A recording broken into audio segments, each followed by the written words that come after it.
He did internship in Azerbaijan, Turkey, and Italy. Now he's working as process engineer at ISS International. Now I am leaving the stage to him. Good luck. Thank you so much, Zaur. I also wish good morning to everyone. Today, let's say, just for a couple of days, we will talk about. I will give you, let's say, just some information based of my experience through my internships and let's say just a professional experience about separation processes. That these courses will cover the topics which we have seen, which I have seen. Also, all of us, we have seen during university, during our academic years, during bachelor or master degree, also in the real industry. I wanna share my screen and just simply we can start if you agree. And just the first, one of my first doubts is just my here. Sorry, my voice is clear for you, for everyone. If someone, no. Yes, it's clear. Yes, it's clear. Thank you so much. Okay, I'm just closing my camera and just sharing my screen.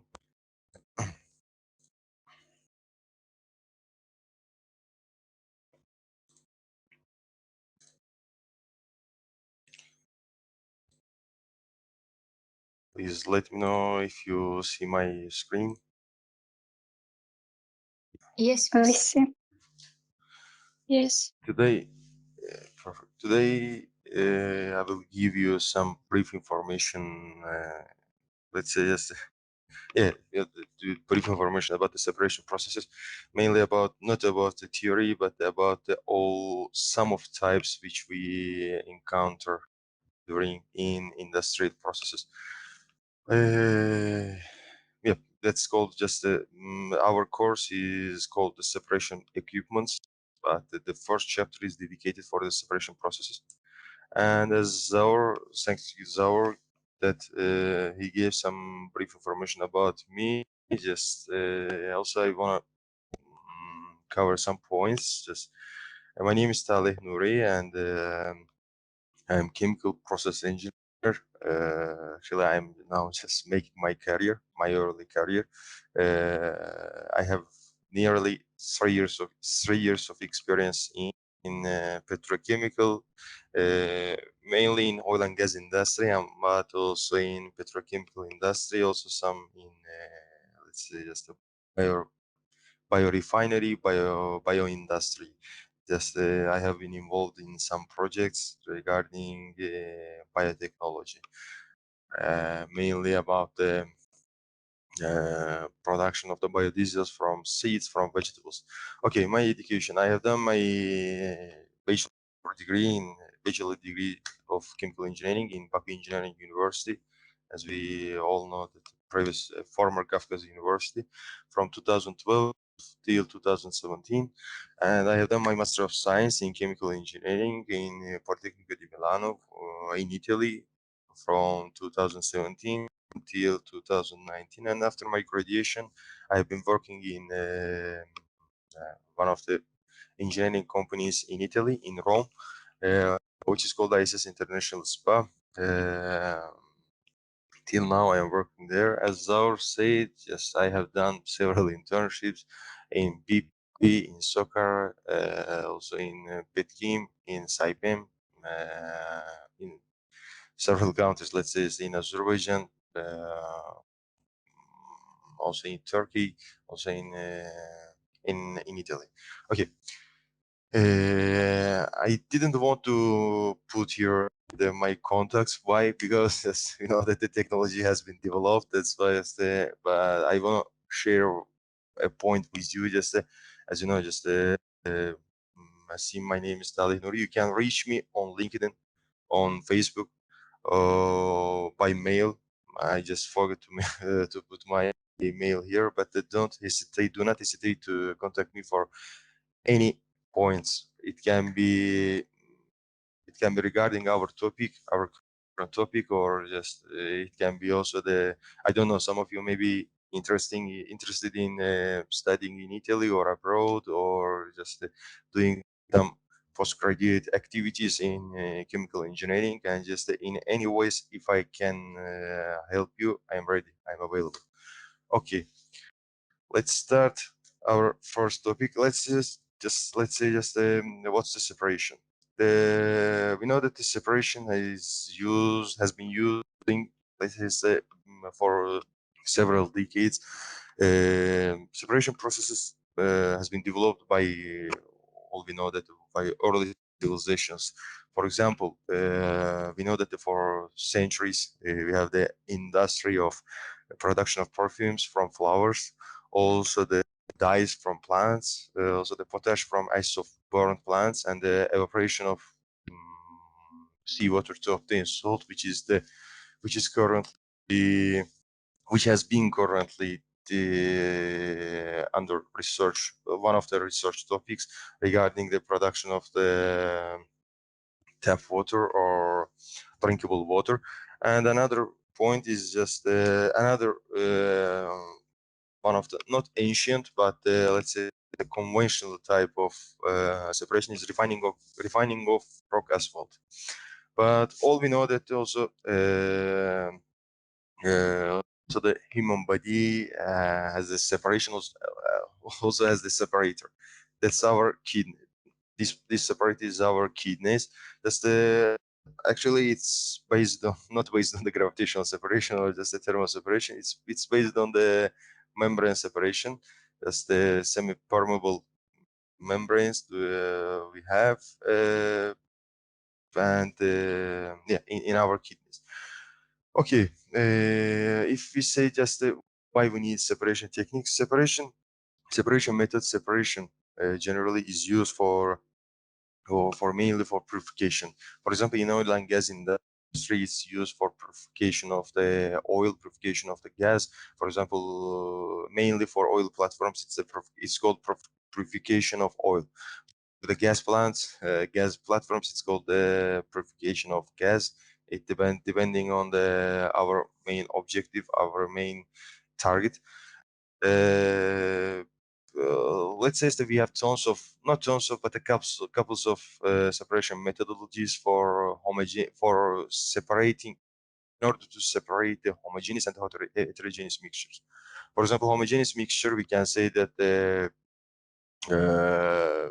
a mixture of the mixture of the water and oil.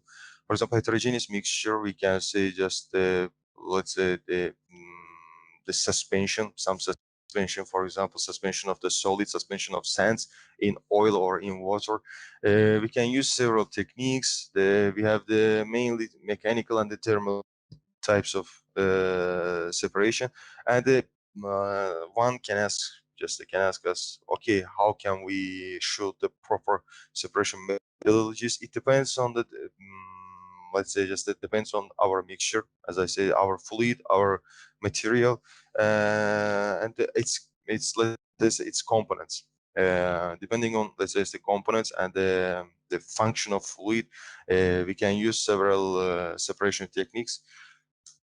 And if we come to the classification of the separation processes, we can say that we have several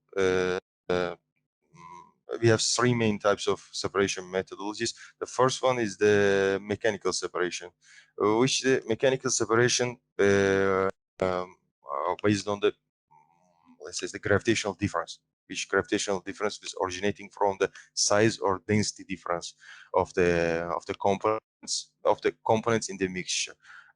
We can make the example for this category filtration and the centrifugation, also the let's say the gravitational separation, which we know the conventional separators. That's also based on the different separation is based on the difference of densities of some components existing in our fluid. Another methodology is the diffusional separation. Diffusional separation is just a it's the mass transfer operations. We know that the mass transfer mainly depending on the temperature, and for that, for this type of separations, the temperature control is very let's say is very, not critical, but let's say is a vital, is vital. Let's say just in this way. We can make some examples also for diffusion separations, mass transfer separations. They are the, for example, distillation, all we know, and also the absorption, also the extraction. Extraction, maybe it's not let's say often we don't see this type of separation oil and gas industry often, because the extraction is mainly used, for example, in pharmaceutical applications, also in, for example, we have mentioned before, the production of perfumes, also the for biorefineries. And the last one is the membrane separation. The membrane separation, it's just a it doesn't based on, let's say, on mechanical, let's say, pressure or the thermal applications. But what's the main point regarding membrane separation is just the semi-permeability of the membranes. It depends. It's the in molecular scale. In this type of separations, we are considering the size of the molecules which we want to separate, and based on this size we are designing our membranes in order to permit some, for example, some molecules to pass through it, or some of them not. Okay, the next topic is just a classification of the separation processes. There are there are tons of types, really tons of types of separation, but the main types are the gravitational separations, which we use in conventional separators. In all we heard, I think we have all heard about that. For example, HP, LP, EP, I mean just a high pressure, intermediate pressure, low pressure separators, 2-3 phase separator, which we will dedicate a course regarding this type of separation. Another methodology is the absorption. Absorption is based on the solubility of the gas, of the mainly of gas, yeah, mainly of gas in a fluid, or just we can recall it like that. So the absorption is based on the difference in the solubility of a gas in a fluid, in an absorbing agent. And the distillation, we all know this, let's say, this type of separation. It's in principle, it's one of the most used separation techniques in industry, also in oil and gas, mainly in petrochemical industry. Distillation is based on the different boiling points of the components that we have in our fleet, and by means of this, by means of heating, by means of controlling the pressure and controlling the operating parameters, we can control and we can accomplish the distillation. Another point is that the evaporation. Before passing to this part, I want to say that mainly the separation methodologies are divided in two categories. Let's say just yeah, let's put in this way. The conventional separation, which we have called so far, the gravitational separation of absorption and distillation, for example, extraction, and yeah, extraction, also the membrane separation. It's not a conventional, but it's it's unconventional. No, it's unconventional. But the second category is the unconventional separations, which we can give example for this category are the evaporation, drying, spray dryers, lyophilization, crystallization, evaporative towers, and filtration. For now, I don't want to give the information about that, because in the next slides we will talk about them deeply. And okay, the first let's say it's a topic regarding the separation is the gravitational separation. Okay, what's the gravitational separation? And before passing to this part, I want to ask you a question. Have you ever seen or have you even worked on the gravitational separation? Or let's say just can we say that for example, where it's used mainly, it's the gravitational separation? Before answering, please let me know your name.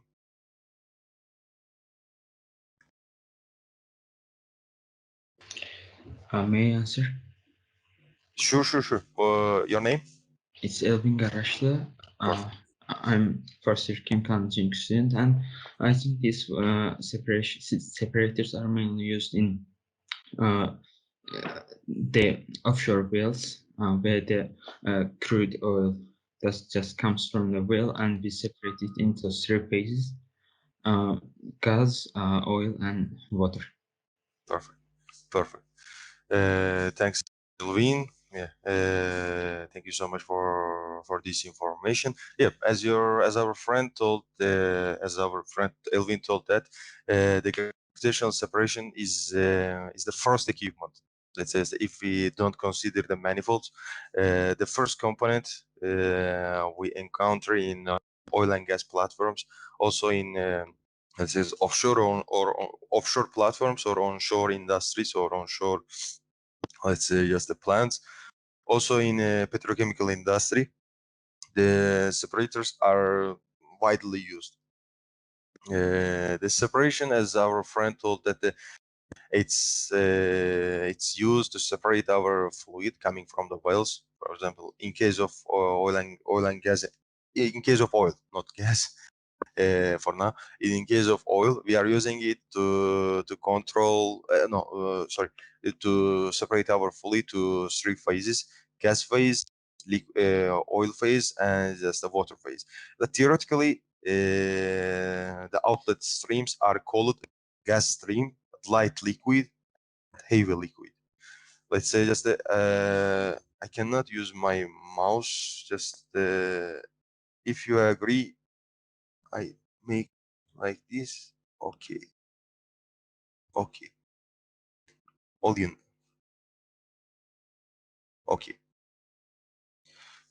Uh, let's say it's the gravitational separation. We have the inlet here. We have the inlet. The fluid is coming to our separator, and we have the three main outlets: it's the gas outlet, light outlet, and light liquid, and the heavy liquid. Why we cannot purely call this part the oil and the water? Because we know that we don't have the 100% efficiency in separation methodologies in separation method.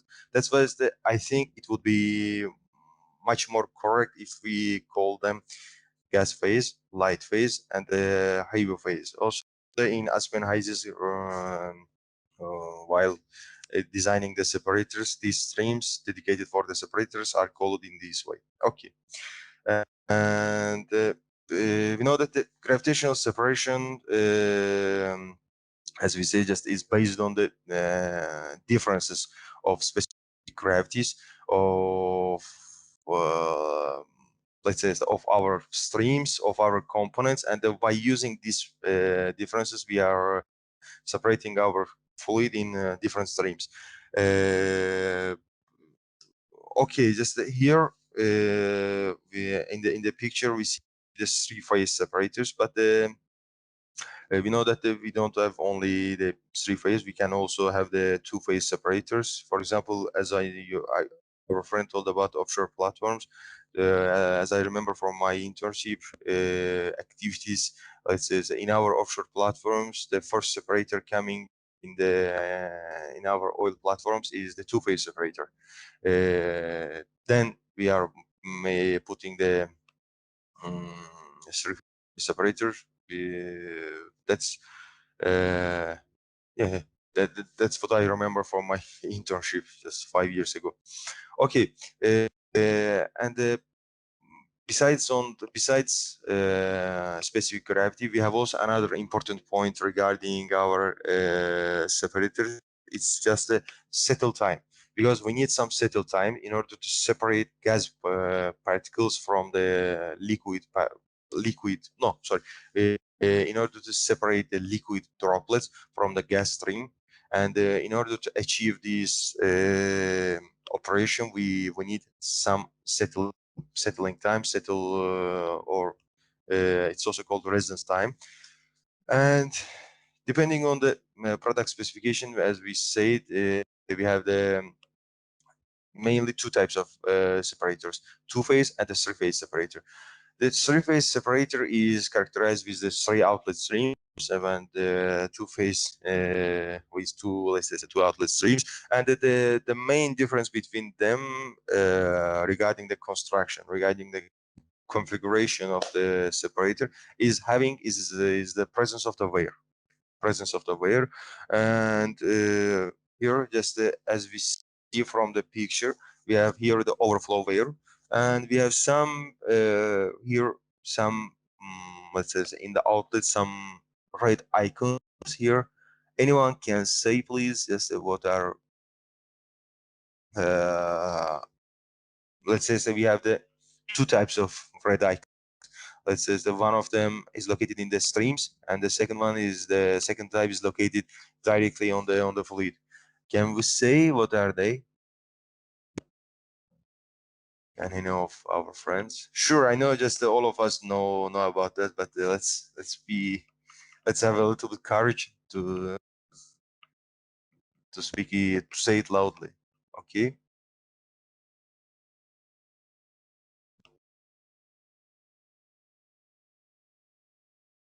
No. Okay. Let me give you the sample explanation about that. The red icons, which located on the this one, which is located on the outlet streams, these ones, is the control valves. That's the PCV. No, not PCV. Sorry. PCV. Because there we have PSV, PCV. Yeah, these are the pressure control valves. These are the pressure control valves in order to control the operating pressure of our separator. That's the LCVs, level control valves. Level control valves in order to control the level of the for example, in case of oil, the level of oil. In this case, the level of interface between the oil and the liquid phase, oil and the water phase. Sorry, oil and the water phase. But we know that the pressure control valves is regulated valves. That's why for now we forget about them. Okay, for these valves, the liquid control valve, level control valves. Sorry. All of them are automatic valves. In order to have the signals, in order to have the set point, we have already adjusted to our level control valves, our control system. But in order to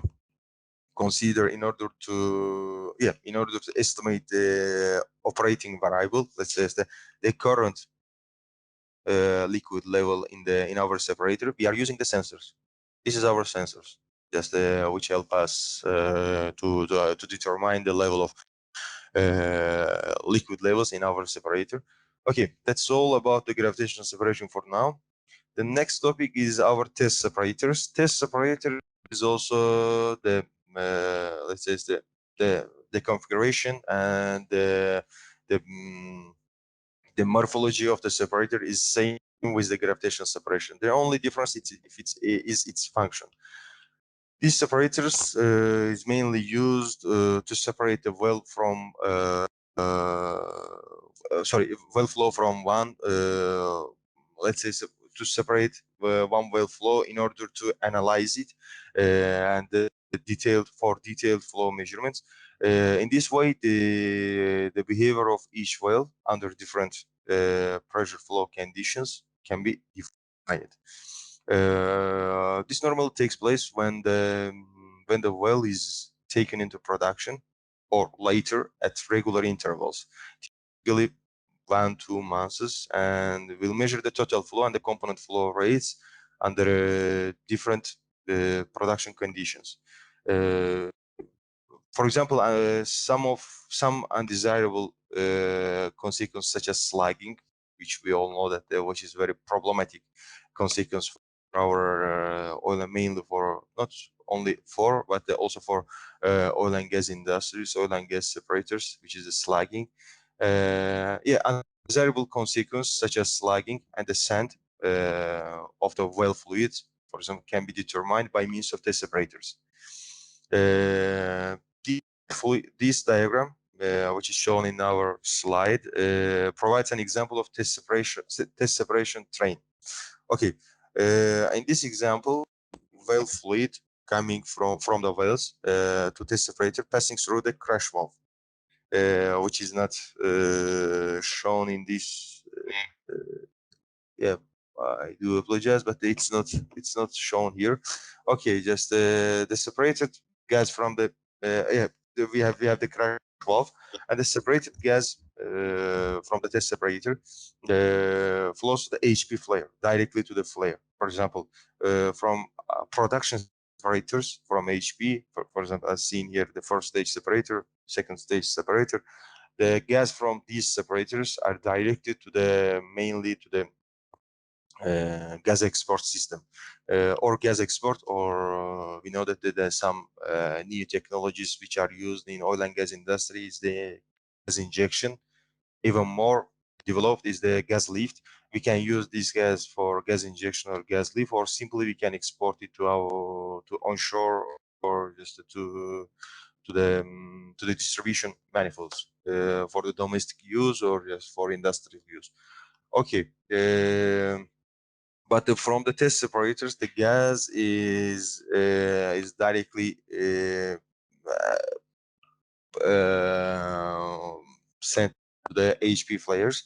But in some cases, these gases also can go to the this gas can go to the gas treatment process, but it's not the desirable, let's say, the desirable action which we have in oil and gas platforms, because the composition of the flow rate of these gas, since they are not known, we cannot have a risk to to process this kind of gas in our plant. Okay, just the separated oil, the separated oil from the test separator, because we don't want to lose our oil, because always it's money. We are just directing this oil to the second stage separators, because the test separator mainly is operated at the same operating conditions with the first stage separators, at the same temperature and the pressure. And the water from the if our test separator is refire separator, the water coming from the test separator is sent to the water treatment facilities, and that's all about the test separators. Okay, and the next one is just a slug catcher. If you remember, I just told you that the slug is very problematic consequence in oil and gas industry. Why? Because the slugging, let's say, reduce the separation performance, the separation efficiency, also the proper functioning of the instruments, such as sensors, such as uh, sensors. Okay, what do these, let's say, these slug catchers, what do they do in our industries? For example, raw gas arriving from three-phase separators contains hydrocarbon condensate liquids. That's the slug. Due to the cooling of the gas, due to the high pressure, or which this slug moves really slower than the gas. Consequently, this liquid can accumulate in the pipeline with the risk of obstructing the gas flow and be suddenly pushed, let's say, as a plug towards the end of the pipeline. to avoid the formation of such obstructions, slug catchers are used. A slug catcher, let's say, it's a special type of a two-phase separator aimed to separate or let's say settle the liquids from the gas stream and provides surge capacity to accommodate these liquid slugs, which is shown as shown in the figure. The slug catcher is made of a pipe fingers to allow it to accommodate a large slug amount. In industry, we know that the mainly three main types of slug catchers which we have. The first one is the vessel type slug catcher. The second one is the finger type slug catcher. And the third one is the parking loop slug catcher. Okay, let's say the vessel type slug catcher is a simple two-phase separation vessel. While the separation efficiency of the vessel is not a critical for a slug catcher, the vessel volume, when let's say the vessel volume is critical, but the separation efficiency is not important. We are using the vessel type slug catcher. Okay, the finger type slug catcher, let's say it's the a large baffle vessels which is used at high design pressures, which is operated at high operating pressure. Say just in this way. The last one is the parking loop. Let's say it's a simply a combination of the vessel type and the finger type slug catchers, which is used for basic liquid separation, while the liquid buffer volume is provided by parking loop shaped fingers. From these fingers, the liquid is slowly drained to the downstream processing equipments.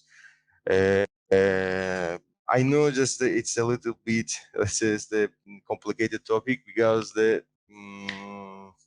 also in industry slugging is very critical and is very important, and it's very difficult to avoid these slug regimes, and maybe this topic may seem a little bit complicated to all of us. Okay, another one of the separation methodologies is the electrostatic dehydration and the dissolving, which we have, for example, as I also remember it from my internships. I don't know, maybe some of you have done internships in how it's called, just the Baku oil refinery. Yeah, Baku oil refinery. There, the unit, the second unit, yes, which is the primary crude oil refinery, have this electrostatic dehydration dissolving. Mainly, this electrostatic dehydration and dissolving comes after the separators. For example, in oil and gas platforms, in oil and gas platforms of Azerbaijan, we don't have this kind of application, as I know, just using the electrostatic dehydration dissolving on platforms. But in some platforms, just which I have seen, for example, in the project which I am now working on in Africa, in Angola, that's we have the three let's say the consequent separators: HP, LP, HP, EP, high pressure, intermediate pressure, and the low pressure separators. Then we have also the electrostatic dehydrator, in order to achieve the specification the specification for oil and for oil. Let's say electrostatic dehydration and dissolving. These are just the crude oil dehydration dissolving process consists in the separation of the aqueous phase present and in the preventive dissolution of salt crystals by adding water and then eliminating it. Yeah, that can be a little bit ridiculous, or just it can be a little bit complicated. Yeah, in order to achieve also the salt specifications, because the main objective of these vessels is to remove the water from oil phase, but also the removing the salt particles from the oil phase. In order to do that, we should have the sufficient amount of the water in oil flow. That's why mainly it's the 15%, but depending on the company standards, just in the projects which I have worked for so far, I have seen that mainly the 15% of the water concentration is used to achieve the specification for salts. Okay, in order to we are mixing our crude oil flow with water before entering the electrostatic dehydrator. Then we are separating this oil from the this water from oil. Separation mechanism is the coalescence of water droplets obtained by effect of electrostatic field, which is mainly surface electrostatic field is used, which causes movement of the particles and consequently collision. Rising to the and this collision leads to the formation of of a single larger drop, which will thus let's say that decant with greater easiness on the bottom of the separator. The overall dehydration and dissolving units reduce the water content down to 0.15, range from 0.15 to 3%, and consequently the content of any salts in the oil by the following typical operating sequence. A dehydrator dehydrator is used to remove large quantities of water from the oil stream. That's the first stage. The second stage is just a dissolving. Dissolving performs the same basic function as a dehydrator, but here fresh water is injected into the oil stream, mixing the oil stream to dilute the saline formation water, as depicted in the in our figure. As we have seen the dilution water before entering to the desalination vessel. Okay, and our next topic is just absorption. You know that the absorption processes are employed to recover valuable light components, propane, propylene, for example, propane, propylene, or butan-butylene from the vapors that leave the top of crude oil or process unit fractionating columns with in the refinery. Also, these let's say the absorption is also used in oil and gas platforms in order to remove the water, the mist, the water, this is the water particles, water molecules in vapor form from the gas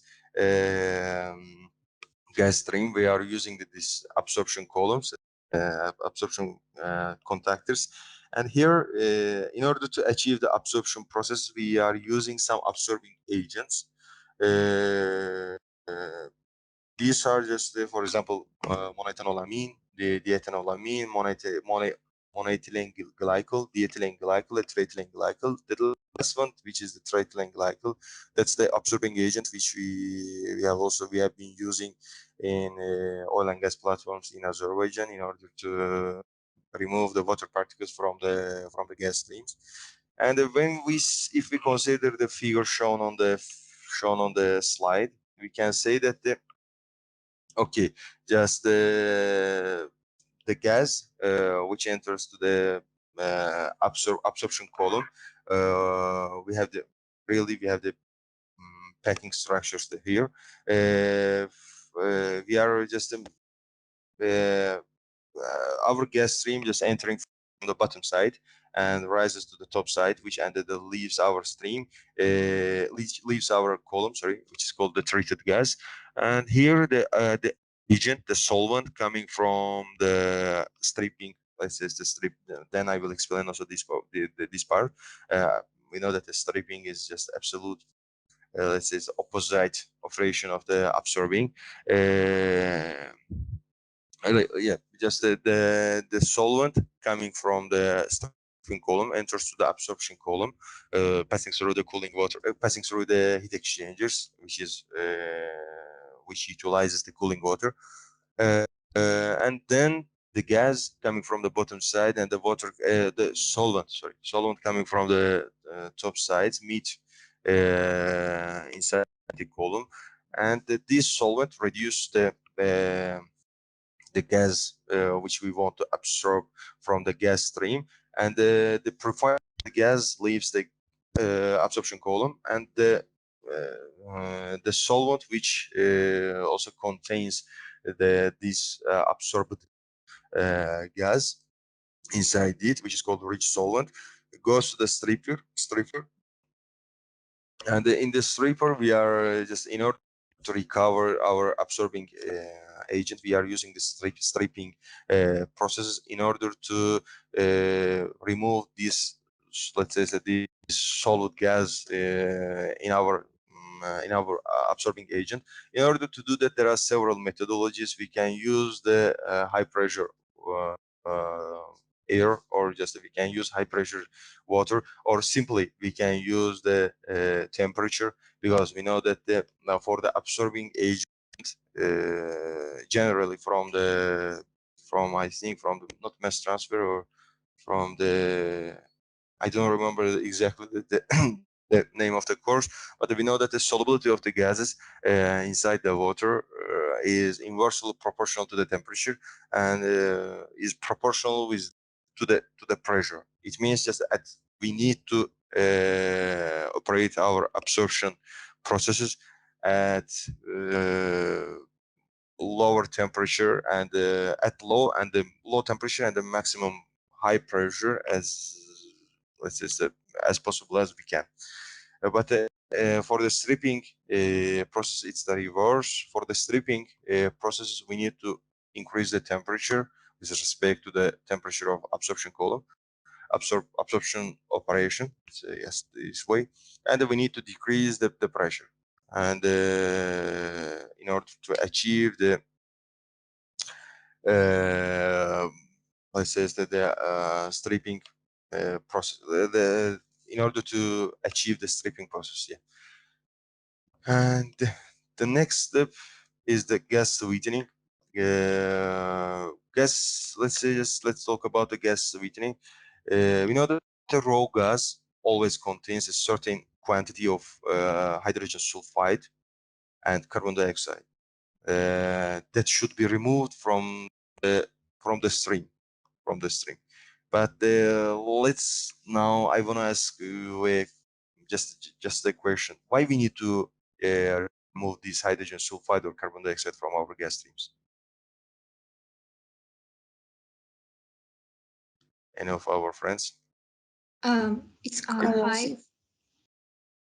Because it will affect the catalyst properties in the next stage. Sorry, what was your name? Sorry.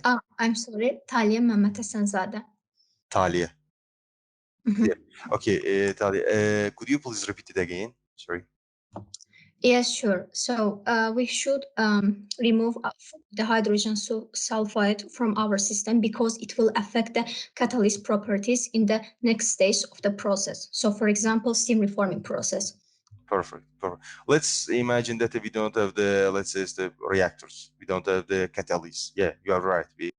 Because it affects the catalyst performance. Yes, by capturing its, let's say, its active sites, active species. Yeah, you're right. For mainly for the heterogeneous catalyst. Okay, let's imagine that we don't have the reactors. We don't have the. That's why I said we don't have any catalyst, which affect which kind of effects we can have in our processes originating from the hydrogen sulfide or carbon dioxide.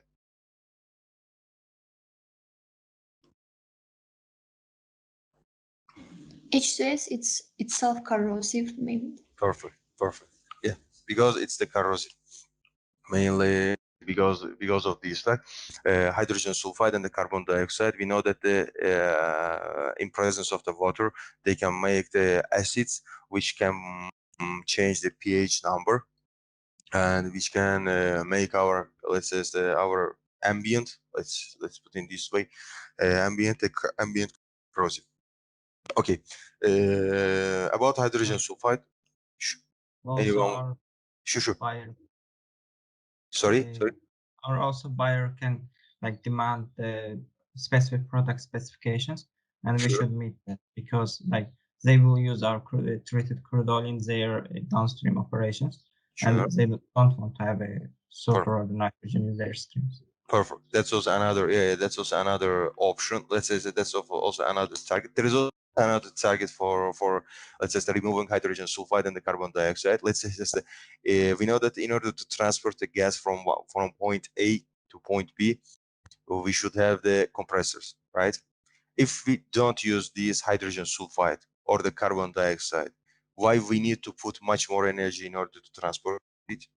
But that's not the significant, let's say, effect, because the hydrogen sulfide mainly it's just it's the in some ppms, not in high percentages. For example, I remember this point that when I was student during my university years, I made this let's say this discussion with my professor, and that about that why we should transport it, and then he just told me that it's very let's say the scale of hydrogen sulfide or carbon dioxide is in ppms.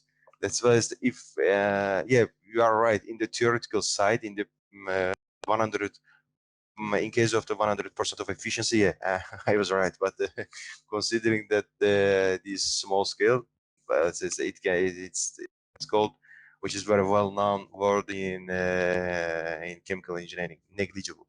That's a negligible. Yeah, perfect. And let me give you some information about the hydrogen sulfide, not chemistry, but about in chemical engineering. Hydrogen sulfide is highly toxic. Is highly toxic, and in the presence of water, it forms a corrosive acid, as we told. But carbon dioxide is non-flammable, but and consequently, large quantities are undesirable in a fuel.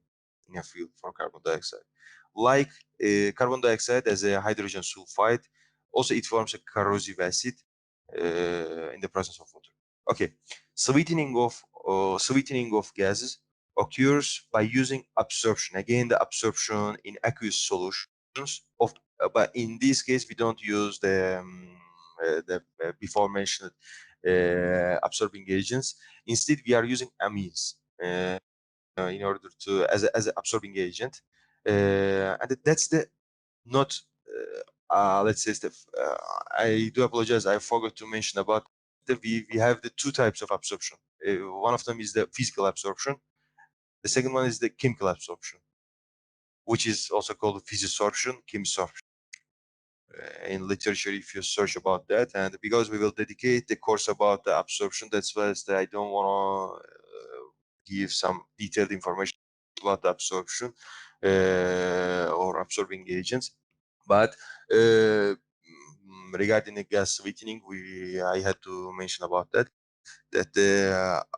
here for the gas sweetening we are using the chemisorption. Let's say the chemical absorption. How? Just we are, because we are using amines, and these amines react with the acids such as or acid gases, hydrogen sulfide and the carbon dioxide, and these reaction giving, let's say, leading to ammonium salts. And the gas sweetening by absorption is obtained by means in an absorption column where hydrogen sulfide and the carbon dioxide present in the gas are absorbed by lean amine. Okay, sweet gas is then obtained on the top of the column, while rich amine, which contains the ammonium sulfate, containing also containing absorbed hydrogen sulfide and carbon dioxide. This is the is collected on the bottom. And the rich amine is then sent to the amine regeneration column, where hydrogen sulfide and the carbon dioxide are dissolved by heating and extracted by heating. Sorry, by heating, and yeah, the recovered amine is taken from the bottom of the column and is then recycled to the absorption column in order to proceed, in order to provide a continuity of the operation. Okay, That's all about the gas sweetening. And the next step we will talk is just the gas dehydration by, I think it should be gas dehydration by adsorption. It's one of the most precious, let's say, the most also advantageous technologies used in chemical industry, which is the gas hydration by adsorption. Here, we know that the water vapor in a natural gas stream can result in line plugging due to the hydrate formation. You know that also the another point regarding the oil and gas is not another point, another problematic point is the formation of hydrates. Since this hydrate formation can plug our gas lines or just our transportation lines, and also that these, let's say, the water, this hydrate formation reduces the line capacity, of the line capacity, and increase the risk of damage to the pipeline due to the corrosive effects of the water. Okay, therefore, water vapor must be removed from the natural gas to prevent hydrate formation and the corrosion from condensed water. Okay, how can we achieve this one? Instead of absorption, we are using adsorption here. And I'm sure that we all know about the difference between absorption and adsorption, but I want to give some small, let's say, this brief information about them. The absorption is just a let's say, the solubility of a gas phase or liquid phase by a fluid in total volume, in its total volume. But the adsorption is the let's say, not solution, but is the sorry, is settling of or separating, let's say, is settling of gas particles or the mainly gas particles on the surface of the solid phase. This let's say absorption phenomena is mainly used in catalysts, in heterogeneous catalysts, for example, in as our friend Talia told about that, for example, in the production of the ethylenes from in steam cracking, in cracking processes, also in reforming processes, since we are using the heterogeneous catalysis, mainly silica gels, silicones. That's why in these types of catalysts we are using also the phenomena of adsorption mainly. But let's return back to our topics, the gas hydration by adsorption. Okay, the gas hydration, that's the process of removing water from a gas stream to lower the temperature at which water will condense from the stream. This temperature is called the dew point. We know that, the dew point. And the molecular sieves are considered as one of the most important materials that are used for gas dehydration. Yeah, gas dehydration in natural gas, for natural gas applications. But in some recent technologies, just that's the because some months ago there was a plant in Norway which they were they just were involved in the process of carbon dioxide capture for greenhouse gas applications, and I just asked them their technologies, and they just explained me that instead of the molecular sieves, now they use the silica gas or zeolites for carbon dioxide capture. But that's the carbon dioxide capture. But during carbon dioxide absorption, also our mediums such as silica gas or zeolites do the same process, do the gas dehydration. Let's say just let's say in this way. And for example, the zeolites and the silica gas are more, let's say, effective for gas dehydration rather than for the carbon dioxide absorption. That's one of the new technologies which are used in industry in order to carbon capture. Okay, that's all about the gas dehydration. Then the next topic is just distillation.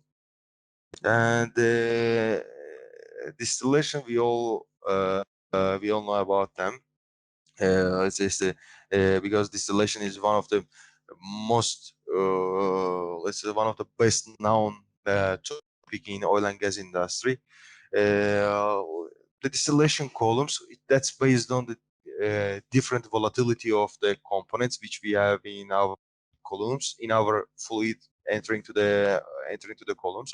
And here we are using we have the different temperature distribution. Let's say we have the temperature distribution along the distillation column. We know that we have for the distillation columns, we have the condensers, also the boilers, which one of them helps us to provide the heat to the system. Another helps us to remove the heat from the system. Condenser is located on top of the distillation column, and the boilers in bottom of the column. It's just a graphical representation, but in reality, in real industry, both let's say the reboilers and the condensers are located on the ground. Just let's say the graphical representation can depict us, can say us that okay, on top of that, top of that means that the top product, the product from the top side of the distillation column comes to condenser, and the bottom side comes to the reboiler. Because just remember this point, for example, in PNDIs or in PFDs or in some block flow diagrams or in some drawings, general drawings, we can have here, there, let's say that it's shown that the pumps or reflux drums or condensers, for example, are located on top of the distillation column. But please forget about that in the real industry, because I have never seen the pumps located on the 5 meters above from the ground. Because yeah, as a chemical engineer, we can design it. Yeah, sure, we can design it, and we can say that okay, for us, okay, just forget about that. We know the way there is no any difference regarding the pump elevation, or if we consider the MPCHI or also other factors. Let's say that no, forget about. We can put it, let's say, 5 meters above, and it gives me much more efficiency because I have the shorter lines. That's why I have the short, let's say, the low pressure drop. That's why it's the best one for me.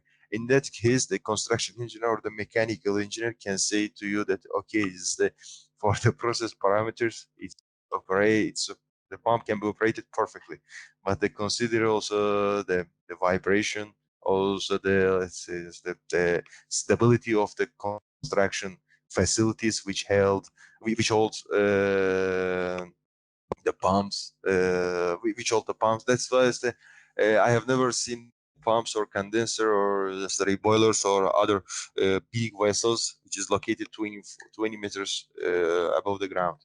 I don't say just that if we don't have the, but I was always talking about the onshore plants, not offshore plant. Yeah, in offshore, yeah, it's the from the sea level. We have the several floors. Yeah, we have the, for example, Separator. But I was talking about the onshore applications, onshore plants. And back to the distillation, we can say that the distillation based on the difference or variable volatility and the effect of the temperature on this volatility. By using this phenomena, we can separate of our products not only to, let's say, two streams, the liquid, the top product and the bottom product. No, we can also have some side products. For example, in oil and gas industry, in upstream processes, we don't have this application. We have only the two streams, up and down, two production streams, up and down. But in refineries, mainly in refineries, for example, if some of you, as I You just, if some of you have done the internship in Bak Oil Refinery, there are a lot of, for example, for the atmospheric column and the vacuum column, there are a lot of sides, not a lot of, there are few side streams also. Okay, regarding the distillation times, another point. Okay, another point that we cannot say that the distillation gear, for example, if we have the specification, we should have the 0% of the propane, for example, at top product. Let's say, so we have the natural gas containing of methane, propane, butane. Let's say in the feed stream we have the, let's say, natural gas. We have the 80% of methane, for example, let's say 10% of 10% of ethane, 80% of methane, for example, 6-7% of propane, and the 3-4% of butane. Okay, let's say that we want to separate the processes.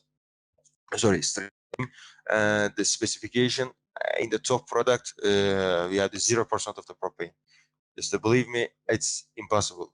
It's on the on the high seas, on the let's say, I name it like that, on the paper engineering. I mean, just the engineering on the paper. Yeah, it's possible, but in the real industry, no. But we can achieve nearly the pure substance. Yeah, that's the correct.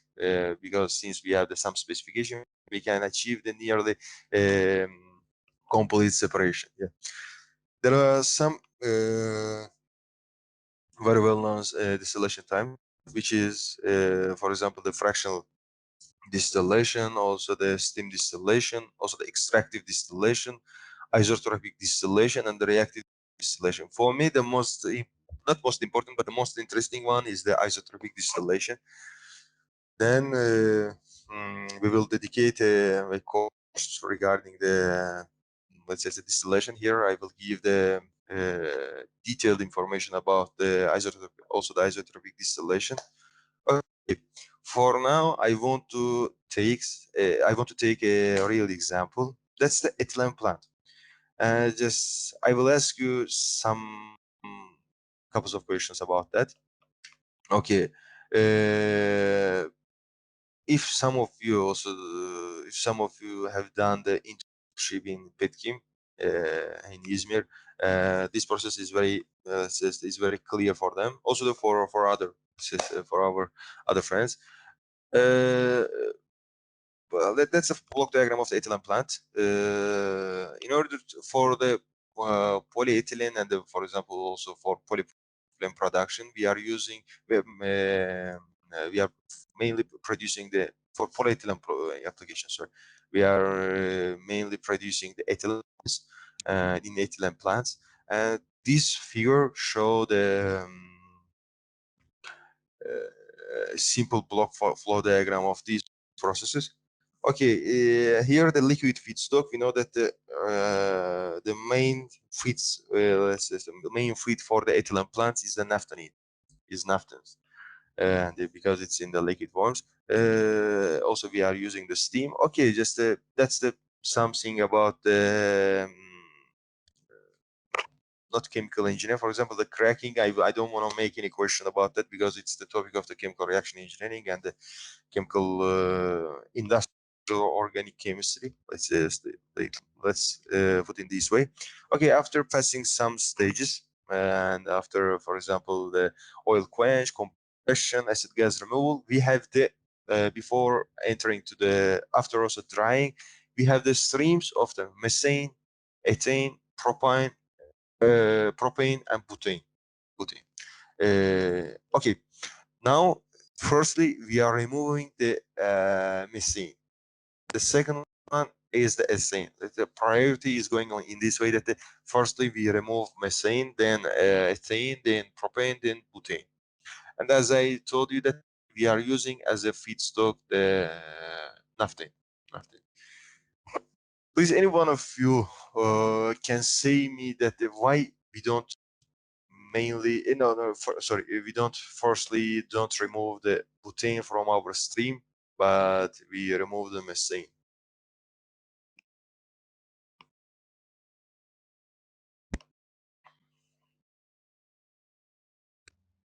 May I answer? Sure. Your name? Yeah, it's Asad speaking. Asad. First, yeah, we firstly remove methane because its volatility is higher than the others, like the lower boiling point. And we use like distillation columns in series. We firstly remove methane, ethane, propane, and C4. Yep. Yeah. And Yep. also the process in the Azerchimia. Sorry. Azerchimia, it is the same process with. Okay. Okay. So you have said that because of the volatility. Yeah. Yeah. Because you mean just because we are targeting to put the product stream in top of the distillation column, right? Top of the Yeah, distillation. and But like sure. for main reason is like to get polypropylene and polyethylene, and to get pure ethylene and propane, we should firstly get rid of the methane, and that's why we firstly remove methane, and then we have ethane and propane that Okay. we separate. Can I make a question? I said, Yeah. Okay, Yeah. I said, now you say that the in Azeri Kimya, just as you told that yeah, you are right. You are absolutely right. And you say that because of the volatility, because you just say that we are taking the product, the specified, the provide product from the top of the column. Yep. But I Yeah. suggest you to, for example, to in order to make the specification for the top product, we can make the specification for the bottom product. For example, we can put firstly the botanizer column, and we can split. For Yeah, example, exactly. we can just a minute, sorry. We can vaporize all the methane, ethane, propane from the top of column, and we can take the butane from the product from the bottom. Then for the same step for the butane, for the propane, sorry, for ethane, then for methane we don't need because that's on. Yeah. Why we It's don't just use a this matter of methodology? Sure. sorry, it's just a No, matter of the like operating condition. Like we choose a kind of operating condition where we can only separate them like butane because the others would be in the vapor phase, and we can choose the operating conditions that only the methane is the vapor and the rest is liquid, and we can get rid of the methane or the butane, vice versa. Okay. Now, just I don't judge you. Just we are making just let's Yeah. say just a discussion here. But another point. You say just okay, just operation point because I am step by step heating my stream, and I am suggest because from the let's say just from the methane we know that they have the lower operating pressure, sorry, temperature with respect to the methanizer have has the lower temperature operating temperature with respect to the ethanizer. That's right. Am I right? Yeah. Yeah.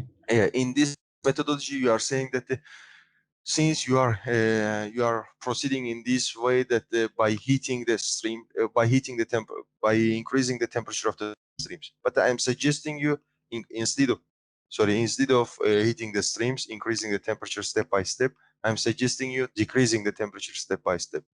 For Yeah, example, the exactly. It's more butanizer. logical. But why? That's the point. Why we use? But the methodology which you saw, which you thought, that's the most correct one. Moscow. Well, I don't want at that point that just to give me. You just you give me just that point. The main point why we are, yeah. Also the points which you mentioned are just important points. Yeah. But there is also another point which we have not said yet that since we have this kind of series of distillation columns.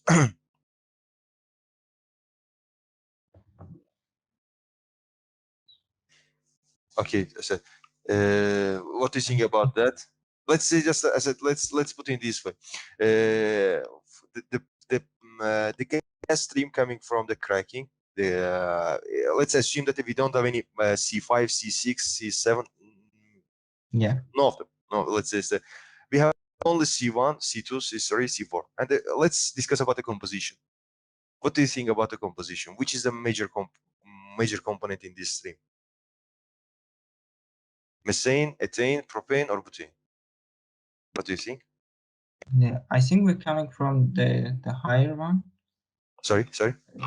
It should be like ethane and the methane. Like the light ones should have the No, higher choose component. choose the one. They add methane. I think. No, actually, it's the methane. Actually, it's Yeah. the methane because for the methane, why just because we have the water sheaf reaction. Do you remember water sheaf reaction? Yeah, Also, yeah. We for need example, we have the to we have convert the CO. perfect. That's why also because since we have the since we don't have only the cracking process, we have also some burning, let's say, the process. That's why we are producing the CO2. That's why this CO2 is also transformed to the methane. That's why we have the major amount of, let's say, the major component of our steam is methane. Yeah. Okay. And for example, the first major component is the methane, the second one is ethane, the third one is propane, and the fourth one is the butane. And okay, also in this, let's say, in the plant which which is illustrated in this slide, have the same composition as we told. And Yeah. again, just I am asking you, why do you think we put firstly the methanizer? Like I Let's just say just assume that yeah, like we can remove the methane to get rid of the excess heat supply for the following columns, because if that's we another have point. Good point. Yeah, more flow rate and we need more heat yeah. to achieve the distillation. Perfect. In which year of your courses of your bachelor degree are I'm you doing in? masters in Germany. Perfect. Perfect. That's why I say you have designed the distillation columns, yeah? Uh, Actually, I designed a reactor, but I worked with the distillation columns in petchem. Perfect. Regarding distillation columns, which, let's say, the parameter affect the diameter? Which parameters affect the Gas flow diameter rate. of? Sorry. Gas flow rate. That's the point. Since we have the, let's say, the higher flow rate for the methane, Yeah. if we don't get rid of the methane firstly from our gas stream, we should have the high diameters for all four columns, at least just for three columns. Yeah. But Yeah. firstly, we get rid of the methane. That's why now we don't have the, let's say, for example, 60% of the or 70% of our gas stream we just eliminated from the first stream. That's why the diameter of our distillation column will reduce, let's say, significantly. Do you agree with me? Yeah, sure. We Perfect. save our cost.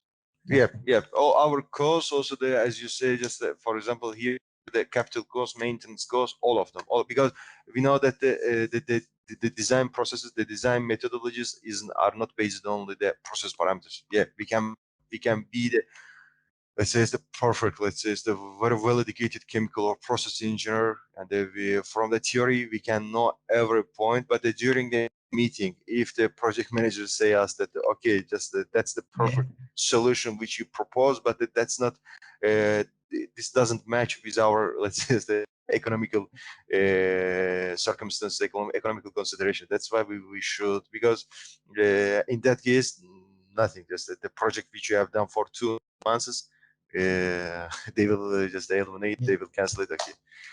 Thank you so much, Asad. Thank you so much. You're welcome. Thank you. Okay. And that's the something about the ethylene plant. And the next in the next figure, just I want to just show you in the columns. I do apologize, it's in Italian, but I just say you that's the more or less, because the terminology is the same. Okay, we are just providing for the ethylene plant, we are just providing our stream to the burners, and then we are yep, we have the no, yeah, the first one is the burners. After burners, we are using the aqua is the water. We are using the water. We are using the heat exchanger in order to cool down our streams, which is separated firstly. Let's say it's the primary fractionamento primario, which is the first fractionation. Then we are using the separation methodologies, then passing through the several separations, several heat exchangers. We are coming to the very well known let's say the distillation area, which is firstly comes where we have firstly demethanization, then deethanization, then the propanization, and then the debutanization. But you can ask me that, okay, just why we are using the debutanization if we all eliminate all the C1, C2, C3, because also we have some higher hydrocarbons in our streams. That's why we need to also remove these parts from our stream. Okay, that's all about the ethylene plant. The next step is the LPG separation. Okay, what's the LPG? What's the LPG? LPG is the liquefied petroleum gas. Let's say just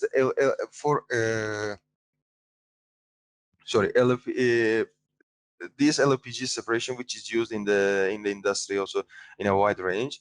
The gas produced from the gas plants, let's say after passing through the all the treatment processes, the last step is the LPG separation, where gas let's say is finally processed to remove the heavier hydrocarbons, which is called, this process is called LPG separation.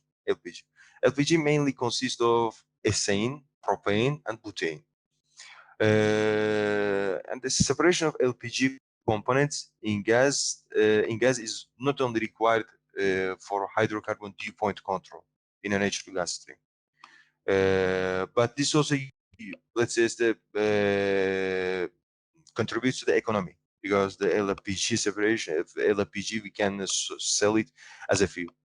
Okay, LPG separation is achieved by chilling processes, which is called the chilling process. A typical LPG separation process involves the following phases, as shown in the figure. Chilling phase, and which we are using the turbo expanders actually, and I give some small brief information about them. Fractionation phase, which is the deethanization, LPG separation, and the treatment processes. For example, the removal of mercaptanes, removal of carbon dioxide, and so on. Okay, all turbo expanders, let's say the turbo expanders now is used for the chilling process. But someone can ask me that, okay, why we are not using the simple heat exchangers instead of these turbo expanders? Because we know that after making, let's say, after removing the gas, the lower hydrocarbons from the LPG, let's say, because you know that you see that from in the ethanization column, we have the top product. That's mainly it's the ethane. We need to export this gas to, let's say, to other areas, or in order to transport this gas, we need to use the compressor. And let's say engineers, scientists have developed this methodology that, okay, let's put it this way. We know that in the expander or in the turbine, we are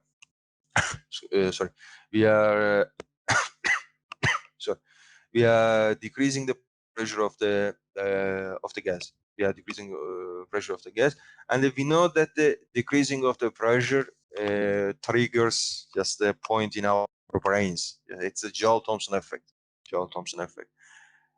Can you just because I know just in the I have seen this in my bachelor degree. Can any of our friends tell me that what's the Joule-Thomson effect, or just the basic assumption for that, the Joule-Thomson.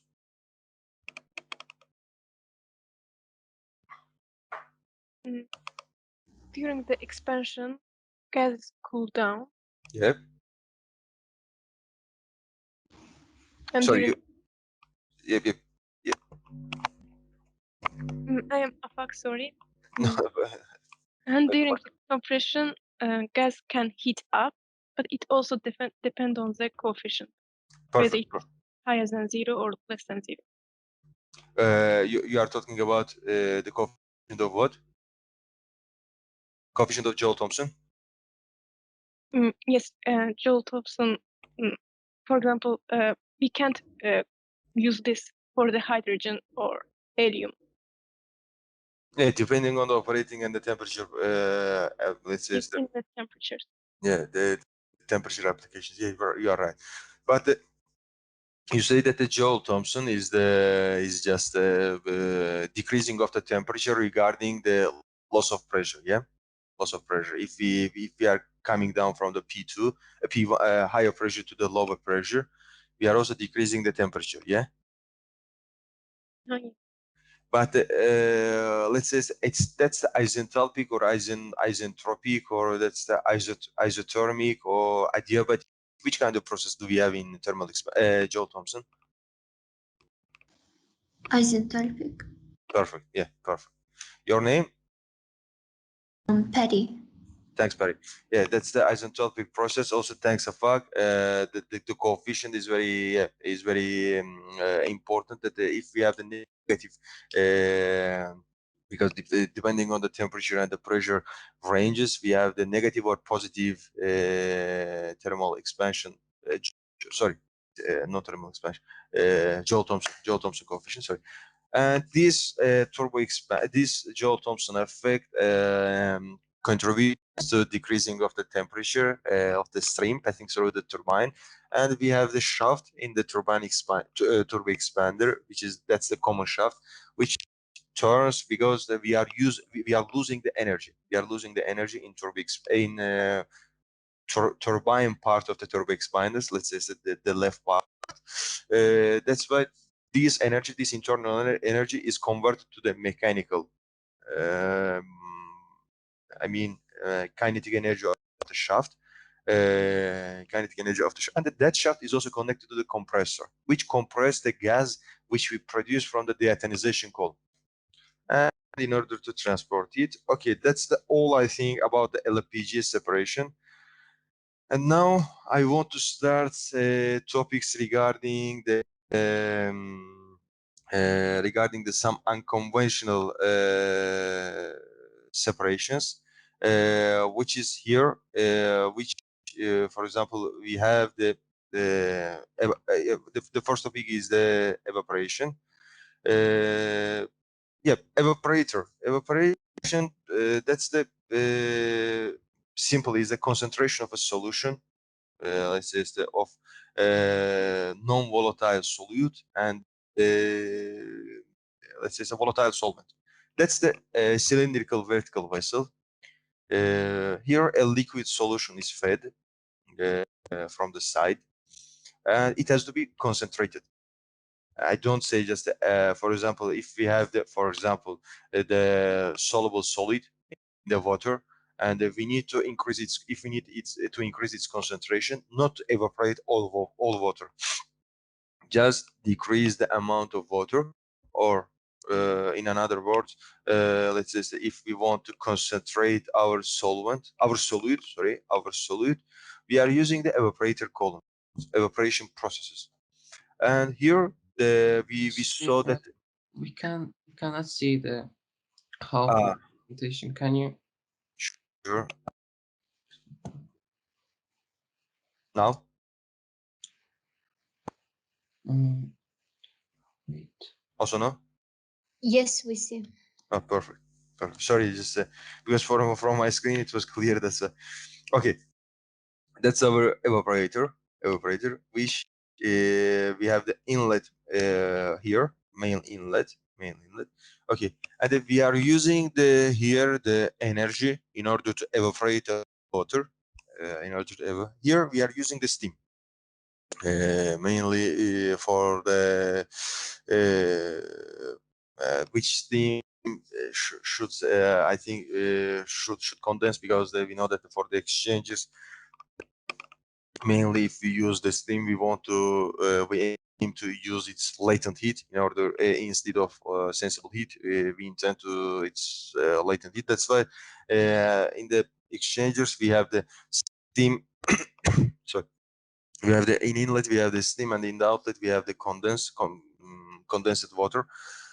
And here the water is entering to our evaporation column from the bottom side, which is heated, and the gas from the solution, that part is called the disengagement space. Here we have the pure, let's say, the water vapor, and which it goes to the entrainment separator, because we know that during our separation always we have the entrainment, always we have the whipping, all of flooding also, and we'll talk about them when we have the course dedicated for the separators. Okay, that's I think the all about the evaporators. The only point, the evaporation column, sorry, not evaporation process, evaporating column. Here, the since as I say, just since the heat transfer, since the steam is condensing here, the heat transfer between steam and the, let's say, as the steam and our solution, let's say that the temperature difference for DC transfer is stable. Why? Because we can say that just neglecting the pressure drops through heat exchanger, we can say that if we have the steam inlet and the condensed outlet, we have if we process it at the same temperature, let's say at the inlet we have the saturated vapor, and at the outlet we have the saturated water. It's a saturated vapor and the saturated steam at the inlet, and the saturated water liquid at the outlet. We can see that we don't have any change of temperature. And if we, because you see here we have some mixers. If we have the mixer, if the mixing efficiency is very, let's say, is very well, it means that we have the homogeneous distribution of concentration and also temperature. And we can say that our solution temperature is also constant, is not constant, sorry, is also uniform, and is also constant. Yeah, that's right. The also uniform, also constant. We can say that the heat transfer, the temperature difference for the heat transfer is based on the let's say the constant temperature difference. Yeah, and now we have also some other unconventional type of separations, which are, for example, that's the drying, which we will see later. For example, the difference from the drying, in the drying, since we are drying the solid particles, solid materials, our residue is solid. But in evaporation, we have this liquid outlet. For the distillation column, for example, for the distillation, in the top side we have the several components inside the gas stream, but in evaporation column we have only mainly vapor,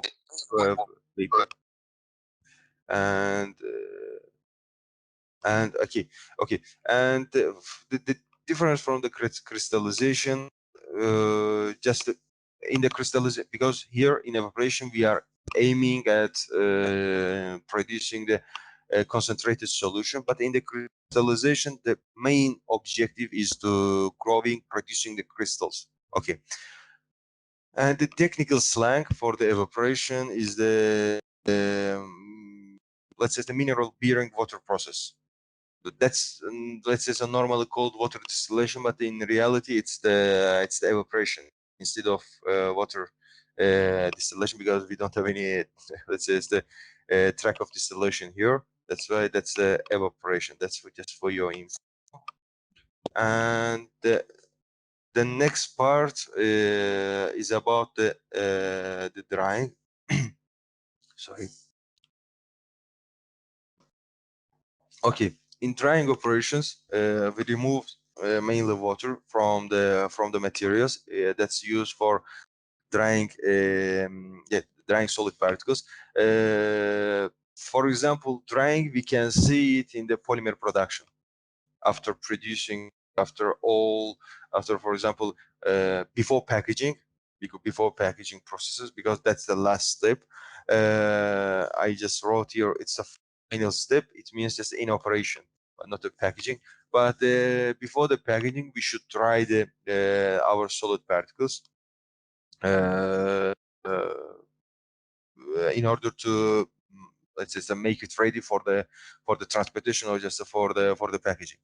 And in the biorefineries, the drying process is used widely, and it's the middle or upstream operations. Okay, if we come to the fluid bed dryer, you see the picture or not? Yes, we can see. Perfect. For fluid bed dryer, we have the air, just we have also the compressor used for the air, which comes from which enters to the column from the bottom side of the column. And in the column we have the some, let's say, a bed of solid particles, and here let's say air molecules takes the water vapor from the evaporate, also that transport this gas vapor from the solid phase to the outlet, to the top side of the column, and just takes it out from the column. And by means of this phenomenon, we are drying our solid particles. But we have also the sand cyclones here. Not sand cyclones, sorry, solid cyclones here. Why we have these, let's say, the cyclones here? Because we know that as we see the entrainment, or just the weeping, which is the separation for separators, we have also the same thing for the solid phases. That's called that's the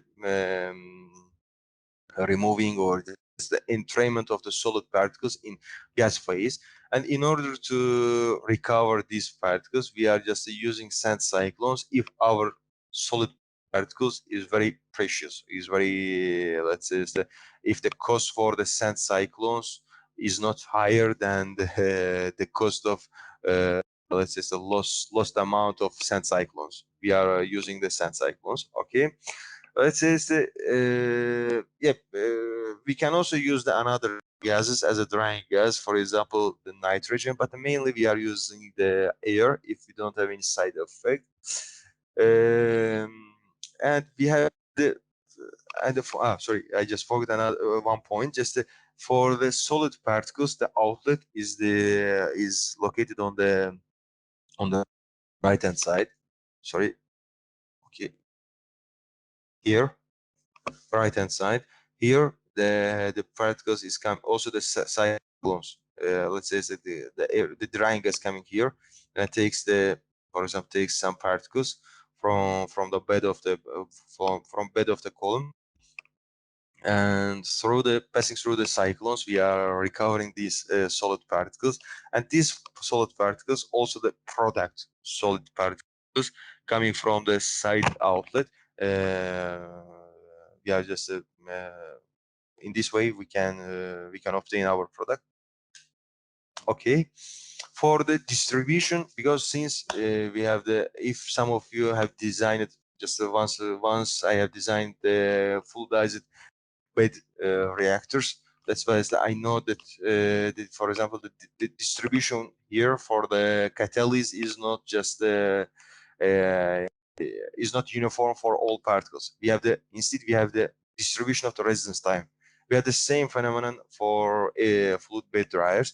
We have here the distribution of residence times, which should be in case of the surface drying, we should have this residence time is ranged from the 30 seconds till 120 seconds. If we want to, let's say, dry the internal parts of the particles, we should have the residence time ranged from 15 minutes till 30 minutes.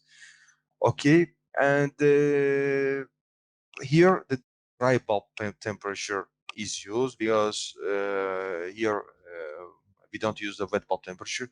The heat transfer is based on dry bulb temperature. The particle breakage is possible. Why? Let me just show you.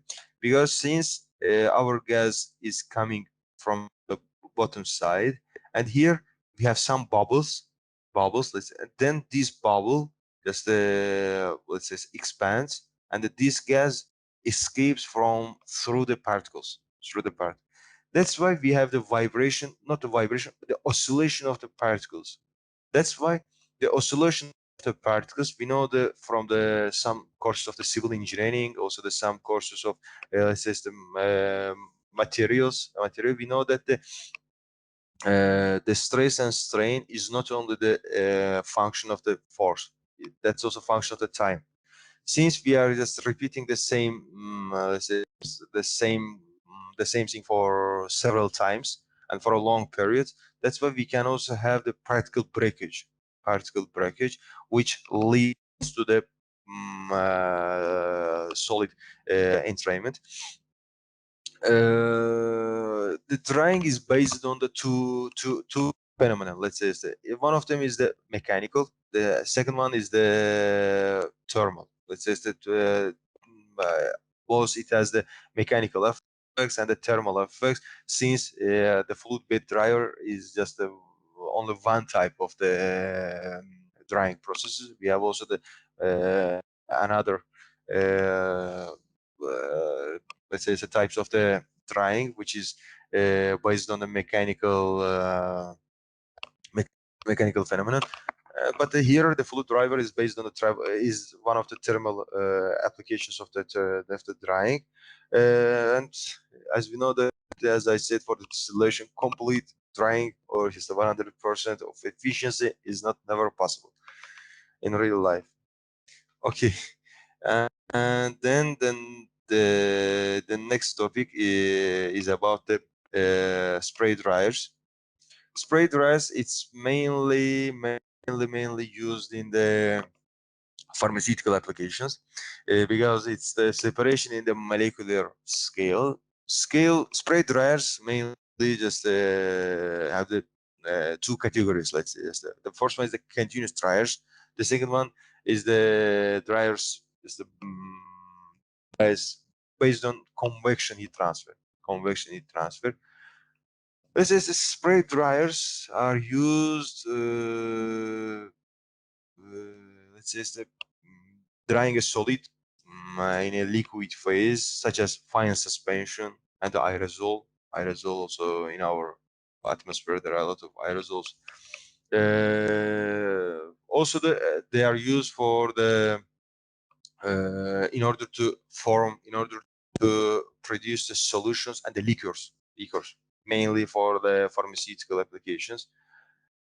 For this type of, let's say, the separation, let's say, in order to produce solutions and the liquors, spray dryers are used in case when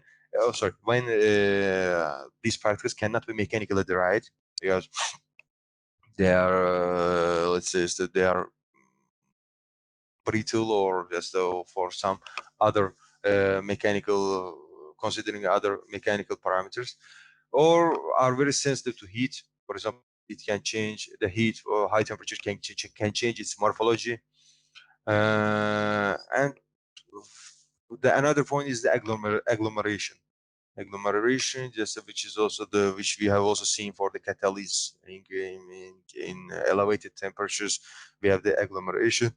That's also for this kind, not catalyst. Catalyst is just the example. Sorry for confusion. For the solution, or for the particles to which the high temperature can affect in let's say in terms of agglomeration, we are using the spray dryers in order to dry these particles. For example, in pharmaceutical application, the spray dryers, okay, just here we have the solutions. First, we are drying it as we just do in bulky scale. Then by putting the in spray drying columns or spray drying, let's say, the facilities, we are firstly making these small particles here, these small particles, and that's the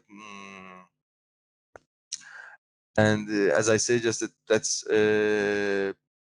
this technology is mainly used, for example, for all we have seen the milk powders, powders of the milk. In order to produce these milk powders, some active, let's say, the components, principles, let's say, just and also in food and pharmaceutical products, in order to produce the food and the pharmaceutical products.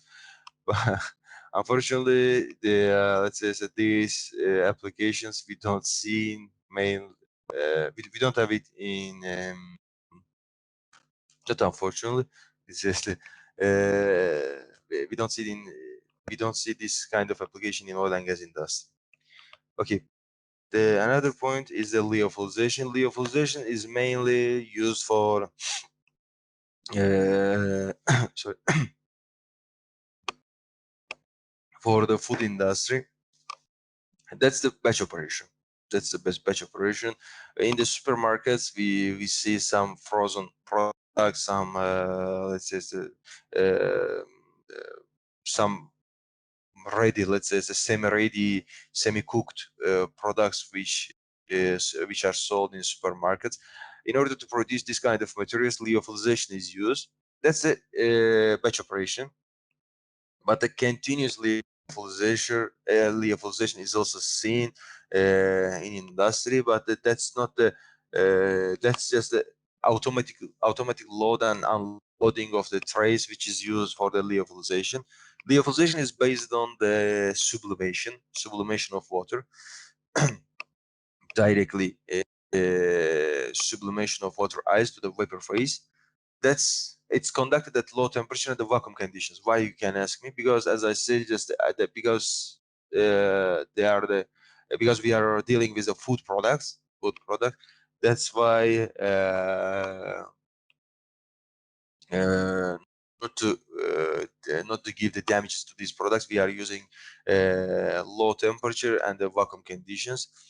And on the picture, as shown in the picture, that's the spaghetti. That's the, I think, the pasta. Yeah, pasta. Sorry, in English, in Italian, because our professor just explained it in this way. Let's say just for the pasta, my Italian professor, and then because all of us know that the pasta is very crucial for them, for Italians. Let's say just he just explained for us is that if an Italian goes to the Mars or goes to the another planets by lyophilization, he or she can find the pasta very easily by using the lyophilization. Yeah, that's the lyophilized type of the product. And after heating, that's just or after putting some oil, or some water, we are regenerating our food. Let's put it in this way. And by the way, it's the type which is called, if for your information, just the spaghetti al ragu. I don't know, that's the important point or not.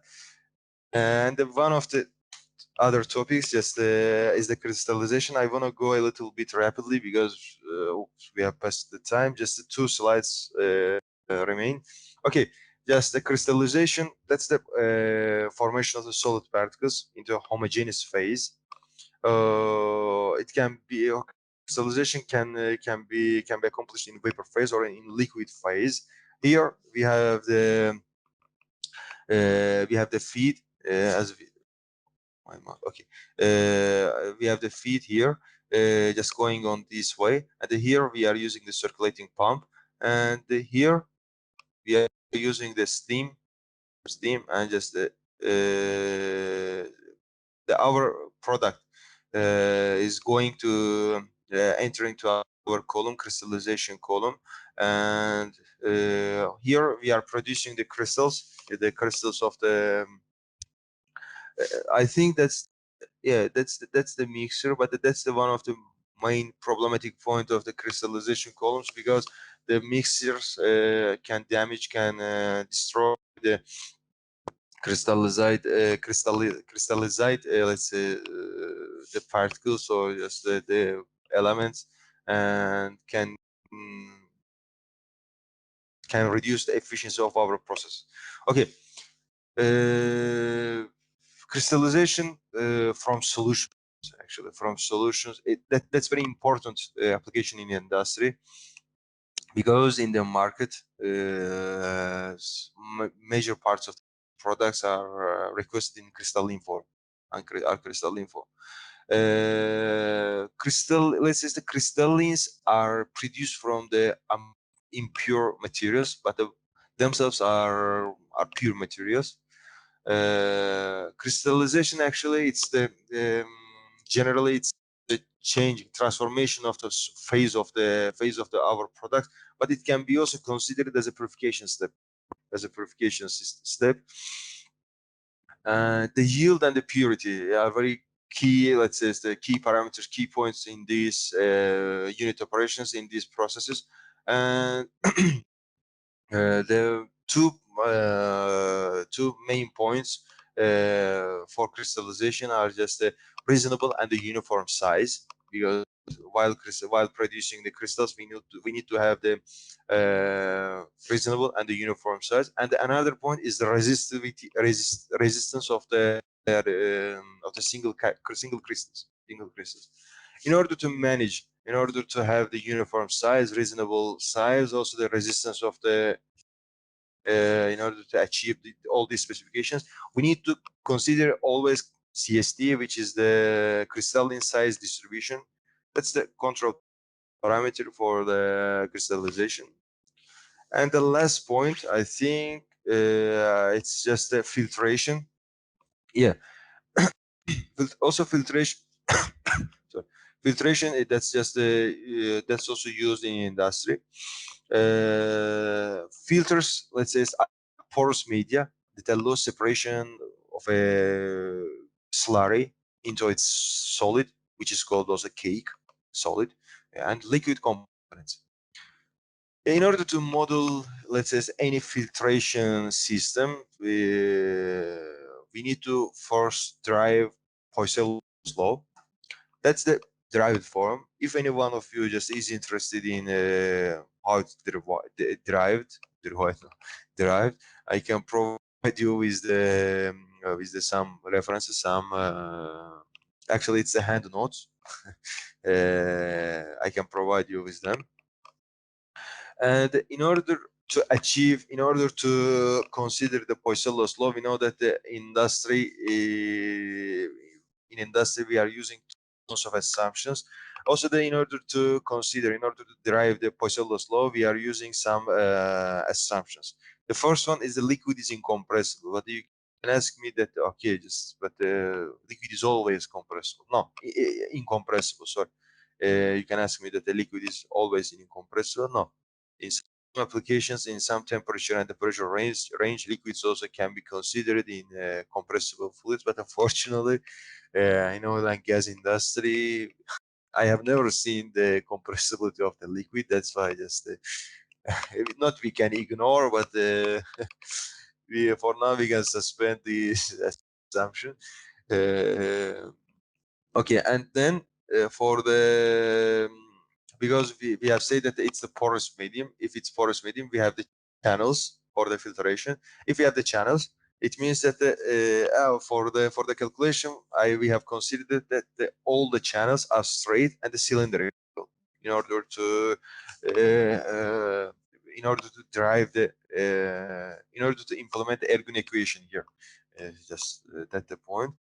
And we consider that also the channel surface is smooth, because channels, in order to neglect the obstacles, or just let's say not the shear stress, because that's the solid phase, but the obstacles of the obstacles for the fluid particles passing through the channels due to cylinder inner walls. And we have considered that always we have the laminar flow regime, laminar flow, because the filtration is normally operated at low flow rates. And we considered that we have the uniform pressure, not a constant, not the same, but we have the uniform pressure over the top and the bottom surface of the porous medium. But always we have the pressure drop, and by implementation of this pressure drop, we are, let's say, producing our filtration. And I think that's all for today. I do apologize if I just give some, let's say, if some points were unclear, but I'm ready and I am available for your questions, just from any points, if you want. Okay.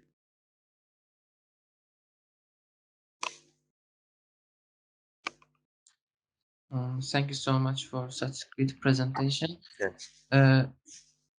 After 45 minutes, we have another session. So I want to read the question quickly on chat section.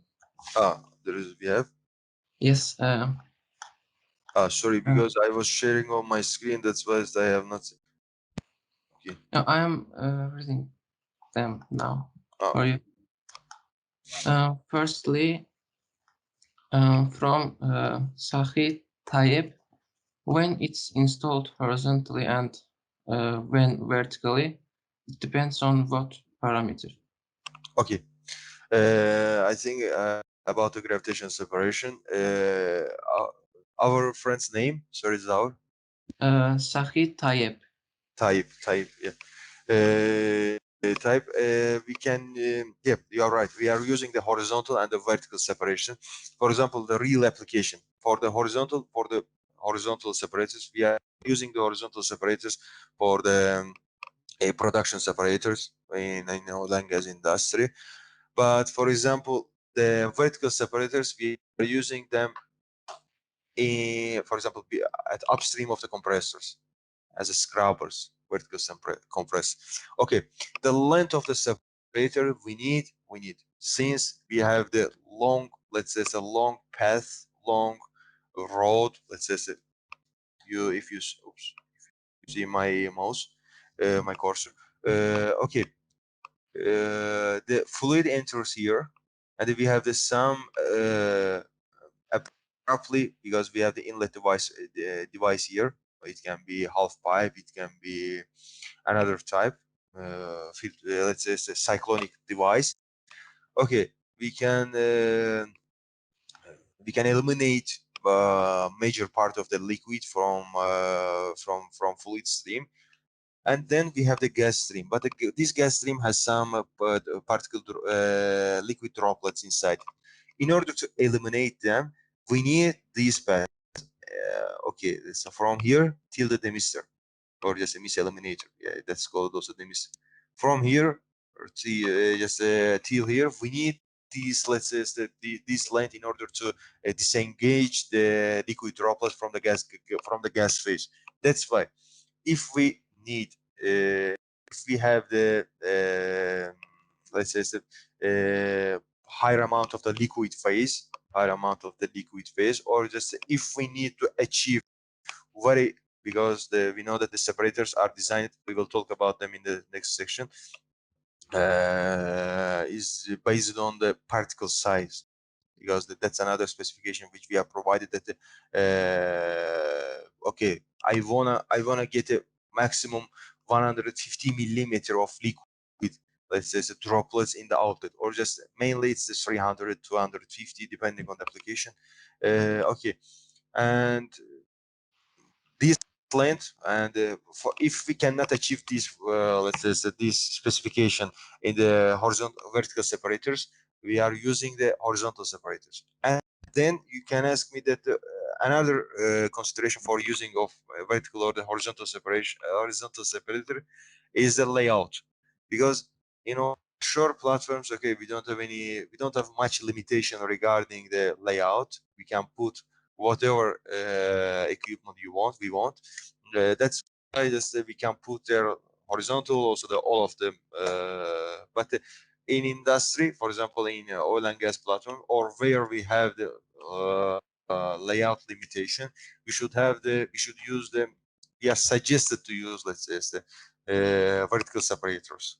And the vertical separator, as I just told you, where we don't have the significant amount of liquid phase, we are using in that case the vertical separators. We can use if it's vertical orientation, if we can achieve the specifications, yeah, we can. We are using the real implementation, for example, before the separators, or if we are, or before the distillation column. Sometimes for the stabilization of the distillation column, we are using the flash drums before the distillation column, and in this case we are using the vertical. It can be also considered the separator. It doesn't have any internals, but it's just a vertical, let's say, it's a vessel, pressure vessel, and it can be considered as a, I think we can consider, yeah, it separator. Okay, just a flash drum. It's the vertical. Also the scrubbers before compressors, they are the verticals. But for example, the flare knockout drum, but I just said, oh sorry, I just said for the liquid phase. But in some cases also we don't have the liquid phase. We don't expect the liquid phase, but we are using also the horizontal separators. For example, flare, because for the flares, the liquid droplets, specified liquid droplet diameter is very small. That's why by having the vertical separators, we cannot achieve this this specification. That's why we are using the horizontal separators. That's why using horizontal, or the to sum up, just the vertical separator are just a consequence of layout, liquid phase, also the specified liquid droplets. Okay, if it's clear for you, or some additional information. No. Oh. I'm Thanks reading for the the question. next question from Fidan Jabrailova. Why firstly two-phase then three-phase separators were put in your internship experience? If firstly it's just oil and gas, which lead to utilization of two-phase separator, then why another three-phase separator is needed? Okay, we should ask this point to BP actually, but that's also an interesting question. Just because the first separator was the HP separators, and then the second phase was the LP separators. Because let's say for sure we should have the surface separator before exporting the oil, let's say, to onshore facilities, for in our case, in our country, in Azerbaijan, to the terminal, in order to export it, in order to reduce the pump, let's say, the pump power, we need to eliminate all side products. Let's say, in this case, the side product is water. Okay, we can for sure, for one of the separators should be the three phase in order to eliminate this water. But you can ask me why the first separator is the two phase. Okay, I can say just you having the two phase or the surface separator is the function of several factors, such as the water content in the well fluid. Because in that case, we have the HP wells and the LLP wells, and the HP wells coming to the two-phase HP separator, and the liquid product from the HP separators, also the fluid from the LLP wells comes coming directly to the LLP separator. That's why it's the function of the water content in the HP levels, or there's a levels coming to the HP separator. Also, because if we don't have a significant amount of water coming from the HP levels, in that case we don't need to put here the two phase, or we have, but let's say just by using the process has been optimized that by using, instead of using the two-phase separator by HP separator and a bi-LP separator. Let's make the LP separator much more bigger, and then put the 3-phase only for that separator. But another point, which in the project which I am working now, it's located in Angola. It's also offshore, not a platform, but it's a floating vessel. Actually, it's a nave, it's the ship, the producing oil. There we have the 3 separators, actually 4 separators. HP, test, intermediate pressure, and the low pressure separators. And here all 4 separators are 0.7 separators, because the water content is unbelievably, let's say, just the higher high water amount we have in the water fluid, well fluid. That's the point. Fidan, yeah, you said Zal, I think. Yes. Fidan, thanks for the question. If it's not clear, just please make another point regarding the question. And Talia Mehmet Esanzade asked, how do we decide the most suitable absorbing agent for our system, except checking the properties in lab conditions?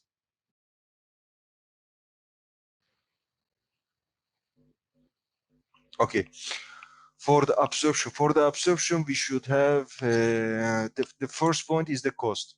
The second point is the solubility of the absorbing agent. Okay, we can say that for example, we are absorbing carbon dioxide, and we can say that for example, 200 kilomole of monoethanol amine can absorb this amount of, for example, can achieve 5 ppm of carbon dioxide in our gas, sorry, in our treated gas. And for example, instead, ethylene glycol can achieve this specification in 50 kilomole, 4 times less.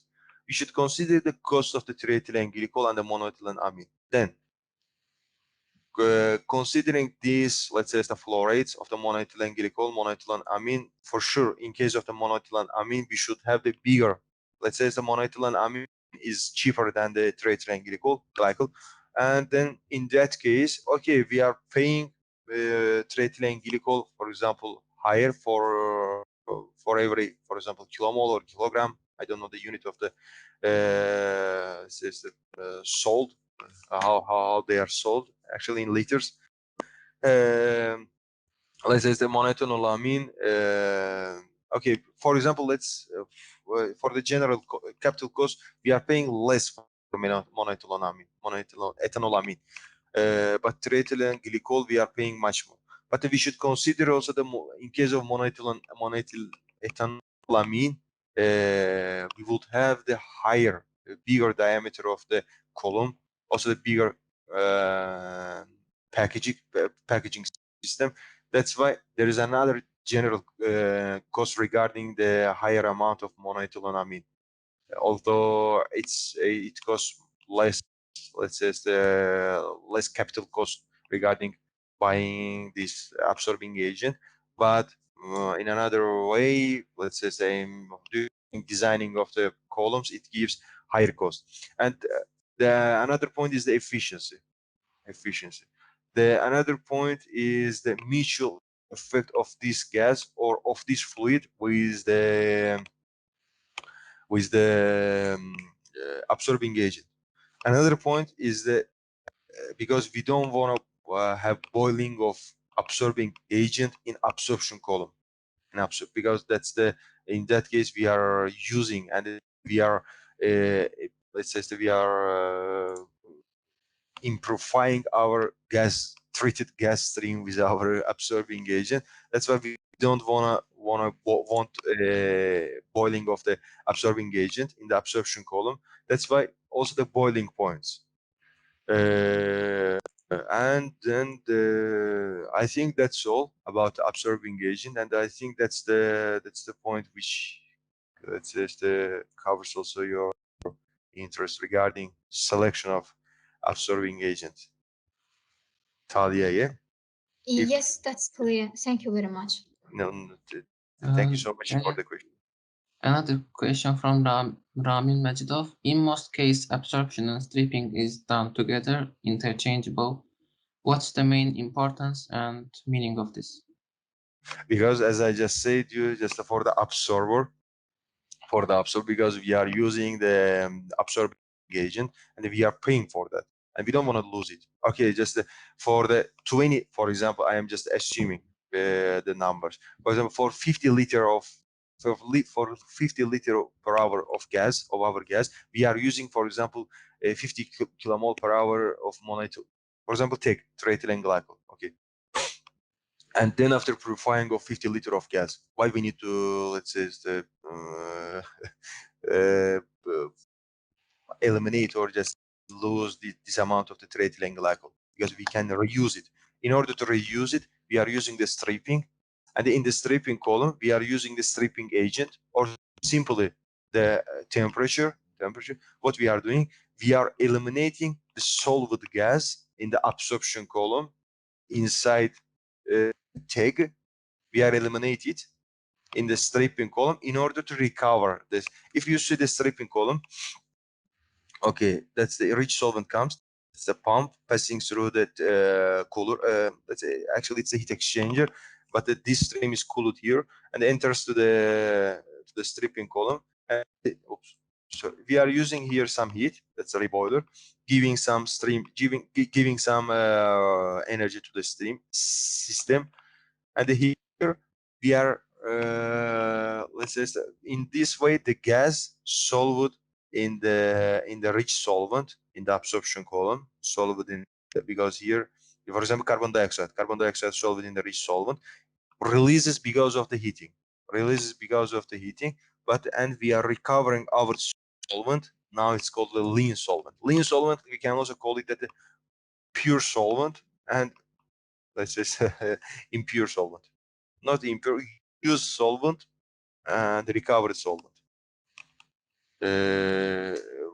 I just forgot the name of our friend. Sorry, what was Ramin Mesut. Ramin? If it's clear for you, or just if not, I can give you a deeper explanation. No. Okay. The next one. The last question is from Afak Hashimova. Absorption is always followed by stripping. Question: if not, when do we need stripper and when we don't? When we pay for the absorbing agents. And as I see, just always, because always for the absorbing agents, if we, for example, when we cannot have the recovering, but actually also in that case we have, for example, in some application for CO2 removal, some in some industries also the water is used. Instead of solvent here, we are putting water here, and that gas CO2 is removed from the gas, and the CO2 is solved in the in our water stream. Yeah, in our water stream, and just then for the water, and also in that case we can say that it's the water, it's not the a costly, let's say, the component, but also in this case we should recover our absorbing agent, because we are paying also for the purification of the water. That's why we don't want to lose it. And another point, sorry, I forgot about, I think Talia or our another friend asked about that, the selection of the absorbing agent. Just the one very most important point I forgot about that. The absorption, we should select this absorbing agent that is let's say selective only to our let's say to the gas which we are interested to eliminate. Okay, let's say just if we have here inside the stream we have the C1, C2, C3, C4, and the C carbon dioxide. Yeah, we need to eliminate the CO2.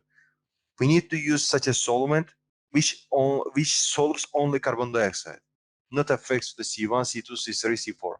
That's that's the very most important point. Sorry, I just forgot about that. Now just the portion that I remembered, and the selective solubility should be the first important point. And regarding the absorption, yeah, Afag, I think asked this question. Thanks for the question, Afag. And I think, yeah, I have never seen that the absorption column is not followed by the stripping column. But that's a very interesting question. Really, during my experience, also during my study, I have never seen. But let's say, I promise you, I can ask about that also to my seniors, and they just will inform you for the next weekend. If but I believe that I have never seen this kind of application. But that's very interesting question. Thank you so much. The stripping, it's possible not to have stripping column after stripping column. For example, just a point. For example, in the oil and gas platforms, for example, of Azerbaijan, we are using, instead of after absorption column, instead of stripping, we are using distillation column. But always after the, yeah, I'm sure about that. Always after absorbing column, we have the recovery unit for the absorbing agent. Always, it can be stripping, it can be distillation column, or it can be, if possible, I don't think so. Let's say the flash drum, but I don't think so. I don't think that the flash drum or separator can separate this soluble component because it's based on the gravitational separation. I think it was clear for you. Yes, thank you. Well, We don't have another question. okay, I do apologize for prolong it. Let's say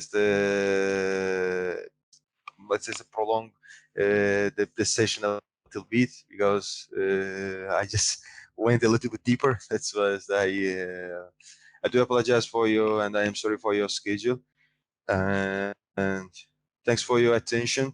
And I wish to all you the nice weekend. And that's all. And for any kind of questions, and you can also ask my contacts to Zaur, and also Zaur, feel free also to share my, if they want, just my number or just my email, my LinkedIn. I am actively using all of them. Just don't worry. No, not Instagram, Facebook, but LinkedIn, WhatsApp, or just mail. Yeah, I am there. I am actively using them for any kind of questions, as I just said, regarding the session or just regarding your special interests in our industry or just another in general in chemical engineering. And you can ask me, and just feel free to ask me, and we can discuss about it when you and I have time. Okay, thank you, Taleh. Thank you. Thank you. Thank you for Thank you so much. participation. Thanks. Welcome. Sorry. Have a nice day and have a nice weekend. Goodbye. Bye-bye. Goodbye. Bye. Bye-bye.